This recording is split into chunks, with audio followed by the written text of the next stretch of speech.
ଆରେ ସାମ୍ନାରେ ଯେନ୍ କେଚରା ମାନେ ଫିକି ଦଉଛନ୍ ଯେ ହେତା ଲାଗି କିଛି ଗୋଟେ ତାର ବନ୍ଦୋବସ୍ତ ହବା କି ନାଇଁ ନା ବୋଲଛ ମୁଁ। ହଁ ନାଇଁ ଆମେ ଏଟା ସେଟା ଏସଏଚଜି ମାନକେ ଦାୟିତ୍ୱ ଦେଇଛୁ ନା ଏଟା ଗୋଟେ ଦିନ ଠିକ ଆମ ବର୍ଷା ପାତିରେ କିଏ ବାବା ସେଟା ଆମେ ସଫା କରୁଛୁ କିନ୍ତୁ ସେ କଚରା କେତେ ଠିକବା ଲାଗି ଦେଇ ବାହାରୁଛନ୍ ନା ବାବୁ ବନ୍ଦୋବସ୍ତ ହେବା ଆମର ସେଆଡେ ଯେନ୍ ନିକେ ଆମର ଯେନ୍ କେନାଲ ରୋଡରେ ଗୋଟେ ଆମେ ଏଟା କରିଛୁ ମାନେ କଚରା ଫିକବା ଲାଗି ଗୋଟେ ତାର ଏଇଟା କରାହେଇଛି ଗୋଟେ ଗାଁରେ ଗୋଟେ କରିଛୁ ଆମେ କେନ୍ଟା ଯେନ୍ଟା କି ସ୍ୱଚ୍ଛ ଭାରତ ମିଶନ SBM ମାଧ୍ୟମରେ ସେଟା କରାହେଇଛି ସେ ଜାଗାରେ ହେଲା। ଦ୍ୱିତୀୟ କଥା ହେଇଛି ଆପଣଙ୍କର ଇ ଯେନ୍ ଆପଣ ଆରଆଇ ଅଫିସର କହୁଛନ୍ ସେ ଡ୍ରେନଟା ଆମେ ମାନେ ଯଦି ଅସୁର ଦାହର ସାମ୍ନାଟା ଯେନ୍ ଗୋଟେ ଅଛି ଦୋକାନର ସାମ୍ନାଟା ସେଟା ବି ଆମେ ଦୁଇଥର ସଫା କରିଥିଲୁ ମଝିରେ ବି ତମର ପଡ଼ାଟାକେ ଆମର ପ୍ରମିଳା ମ୍ୟାଡମ ଏଇଟା ମାନେ ଲେବର ବାହାର ମୁଇଁ କହିଦେଇଥିଲି ତମକେ ଗୋଟେ ଥର ଯେ ଲେବର ଯଦି ବାହାରିଲେ କର୍ମ ବୋଲିକିରି ହେଲା ଲେବର ତ ନେଇ ବାହାରିଲେ ବେଲେ ସେ ନାଲର ଟିକେ ଖରାପ ଏଇଟା ରହୁଛି ବୋଲିକିରି ଲେବର ନେଇ ବାହାରି ପାରୁଛନ୍ ହେଲେ ଆମେ ଖର୍ଚ୍ଚ କରିଦେମୁ ମାନେ ଲେବର ଯଦି ବାହାରବେ ବେଲେ ସେଟା ସଫା କରବା ଲାଗି ମୁଇଁ ସେଦିନ ବି ତମକେ କହିଥିଲି ଯେ ଯଦି ସଫା କରବେ ବେଲେ ଲେବର ବାହାର କର ଆମେ ଖର୍ଚ୍ଚ ଦେମୁ ବୁଝଛ ପଞ୍ଚାୟତରୁ ଆମେ ଦେମୁ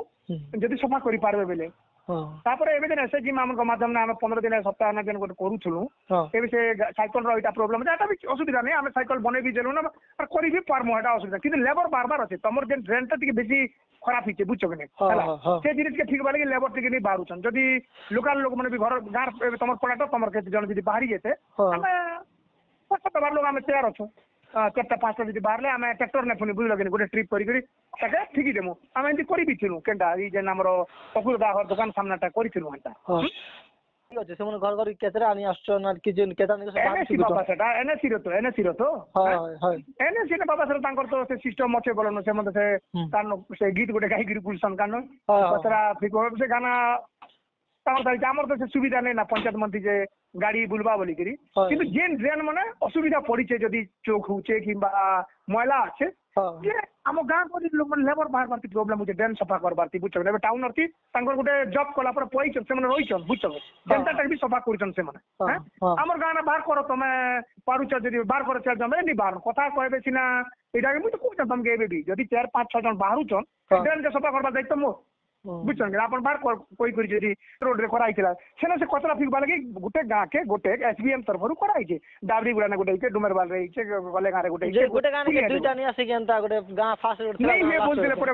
ବଡ ଗାଁ ଲାଗି ତ ଏଇଟାକେ ଏବେ ମୁଇଁ ଜାଣିଲି ନା ଏବେ ଆମେ କହି ଦେଖମୁ ଗୋଟେ ଗାଁକେ ଗୋଟେ ଦେଇଥିଲେ ସେଟା ବୁଝଛନ୍ କି ହେଲା ଗୋଟେ ଗାଁକେ ଗୋଟେ କିନ୍ତୁ କୁଲିଆରି ବଡ ଗାଁ ହିସାବରେ ମୁଇଁ ଆର ଗୋଟେ ପ୍ରୋଜେକ୍ଟ ସେନା ହେ ପାଖେ ଗୋଟେ କର୍ମ ଆମେ ହେଲା କିନ୍ତୁ ହେ ପାଖେ ବି ତ ବାପା ଯଦି ଦେମୁ ବେଲେ ବି ତ ଜାଗା ଦେବାର ଅଛି ନା ଲୋକ ବୁଝଛ କି ସେ ଜାଗା ବି ତ ପ୍ରାଇଭେଟ ଜାଗା ଏଟା ବୁଝଛ କି ମେନ୍ ହଉଛି ଆମେ ଗଭର୍ଣ୍ଣମେଣ୍ଟ ଜାଗା ନା ସେଥି ଲାଗି କନୁ ରୋड ସାଇଡ ରେ ଏବେ ଗୋଟେ ଗଭର୍ଣ୍ଣମେଣ୍ଟ ଜାଗା ନା କନୁ ସେଟା ବି ଯଦି ଏବେ ଆମେ କରମୁ ବୋଲି ଏବେ ଆପଣଙ୍କର ନଜର କେ ଆସିଛି ଆରି ଯେନ୍ ଏଇଟା ଚାଲିଛି ଏବେ ଯଦି ଆମେ ହେଲେ କରମୁ ବେଲେ ସେ ଲୋକ ହେଟା ତ ଜଗନ୍ନାଥ ବାହାଘର ଏରିଆ ତମେ ଯେନ୍ ମହିଳା ବୋଲି ଠିକ କାଟତା ମଞ୍ଜେ ତ ସେ ଜାଗା ପ୍ରାଇଭେଟ ଜାଗା ଠିକ କହୁଛ ଆପଣ ଠିକ କହିବାଟା କହୁଛ କର୍ମୁ କାଣା କଣ ବେଲେ ସେ ଗଭର୍ଣ୍ଣମେଣ୍ଟ ଜାଗା ପାଖେ ବି ଲୋକ ଫିକୁଛନ୍ କେନ୍ ଜିନିଷରେ କିଏ ଚାଲା ଫିକବାର ଲୋକ ତ ଆମେ ମନେ ନା କିନ୍ତୁ ମୋର କାମ ହଉଛି ଆପଣକେ କହୁଛେ ଗୋଟେ ଯେ ଯଦି ଲେବର ବାହାରବା ବୁଝଛନ୍ କି ସଫା କରବାର କାମ ମୋର ଆପଣ ପଇସା ଦେବାର କାମ ଆମର ବୁଝଛନ୍ କି ଯଦି ଲେବର ବାହାରି ଯିବା ବେଲେ ଆର ହେ ଯେନ୍ ଟ୍ୟାଙ୍କର କଥା ଆପଣ ଯେନ୍ କହୁଛନ୍ ଗୋଟେ ବନାବା ଲାଗି ନିକେ ମୁଇଁ ଏଟା ଗୋଟେ ବି ପ୍ରତିଶ୍ରୁତି ଦଉଛେନ୍ ଟିକେ ଚେଷ୍ଟା କରୁଛେନ୍ ମୁଇଁ ଆର ଗୋଟେ ଦେବା ଲାଗି କିନ୍ତୁ ମେନ୍ ହଉଛି ସେଟା ପ୍ରାଇଭେଟ ଜାଗା ନା ନି ହେଇପାରେ ଯେହେତୁ ସେଟା ସାମ୍ନାରେ ସବୁ ପ୍ରାଇଭେଟ ଜାଗା ହେ ଲୋକ ଗୋଟେ ଯଦି ମୁଇଁ ଚେଷ୍ଟା କରିବି ଯେହେତୁ ମୁଇଁ ବି ଦେଖିଲି ନା 2-3 ଦିନ ତଳେ ଦେଖୁଛେନ୍ ସେନା ଟିକେ କଚରା ରହୁଛେ ଡ୍ରେନ୍ ଲାଷ୍ଟ ପତେ ନି ହେଲା ପତେ ବାବୁ ସମସ୍ୟା ସୃଷ୍ଟି ହେବା ନା ବୁଝଛନ୍ କି ଡ୍ରେନ୍ ଯେତେବେଳେ ଯାଏ ଆମେ ଲାଷ୍ଟ ନି କରମୁ ସେ ମହିଳା ହେନ୍ତା ପ୍ରୋବ୍ଲେମ କରବା ନା ସେ ଯେହେତୁ ଡ୍ରେନ୍ ତ ପବ୍ଲିକ ଛାড়বার নি ସେ ଡ୍ରେନ୍ ଯଦି ନି ଛାড়ବେ ବେଲେ ସଫା କଲୁ ଫେର 15 ଦିନ ভিতরে সেটা ବର୍ଷା ମାସରେ ଫେର ବେଶୀ ହେବା ଜିନିଛନ୍ କି ଆପଣ ମୁଇଁ ସେଦିନ ମିଟିଂରେ ବି ଡିସ୍କସନ କରୁଥିଲି ମ୍ୟାଲେରିଆ ହେବା ପଡ଼ାକେ ଆପଣ ବୁଝଛନ୍ କି ପାଣି ଯେନ୍ ଜମା ହଉଛେ ଆପଣ ନି ପରଦିନ ଆମର ମିଟିଂ ଥିଲା ମାସକେ ଆମର ମନ୍ଥଲି ମିଟିଂ ଗୋଟେ ଥିଲା ମେମ୍ବର ମାନେ ସବୁ ବସି ମୁଁ ଡିସ୍କସନ କରୁଥିଲି ଏଟା ହେଲା ତ ସେ ପଡ଼ା ଲାଗି मुझे डिस्कशन करथि जे हटा बाध्य होकरी ମ୍ୟାଲେରିଆ हेलो जेन से नाला ना जेन हे साइड के भी जेन इलेक्ट्रिक खंबा আছে से साइड रे भी पानी जमी जाइछे और अपन घर पाखे भी जमी जाइछे ई जेन जीवार रोड रे